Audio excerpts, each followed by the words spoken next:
Alors, bon, mauvaise nouvelle pour les possesseurs de Tesla, mais en même temps, j'ai envie de dire, c'était prévisible.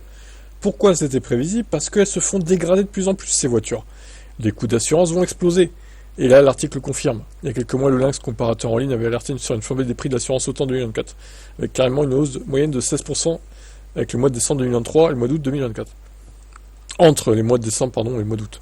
L'augmentation était même de 20% avec la formule tout risque. La raison, les sinistres coûtent de plus en plus cher aux assureurs. Le Lynx avait pointé du doigt les coûts plus élevés des réparations pour les modèles hybrides et électriques. Les primes d'assurance sont donc généralement plus élevées avec les modèles électriques. Il n'est pas surprenant de voir que dans le top 5 des marques les plus chères assurées, on trouve Tesla. La prime annuelle en moyenne en formule tout risque est de 981 euros. C'est plus que les 941 euros des Audi et 932 euros des Mercedes. Porsche en environ 1000 euros. À 30 euros près, c'est presque comme Porsche, quoi. C'est dingue. Selon le Lynx, le prix moyen de l'assurance Tesla a augmenté de 21% en 2024. C'était plus 11% pour Dacia seulement. En toute logique, le best-seller de Tesla qui était le plus cher, c'était Model Y. 939 euros. Toutefois, dans la catégorie SUV, un véhicule crée la surprise, l'Arcana de Renault.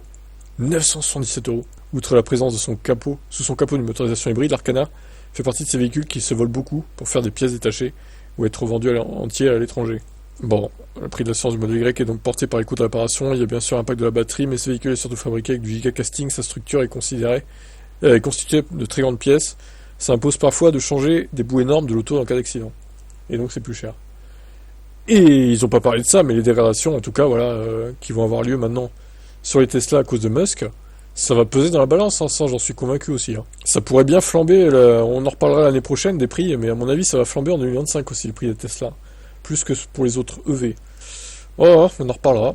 Votre avis, combien vous payez? Est-ce que vous avez constaté une hausse des prix de votre Tesla en tant que possesseur, vous qui me suivez là? Allez, ciao.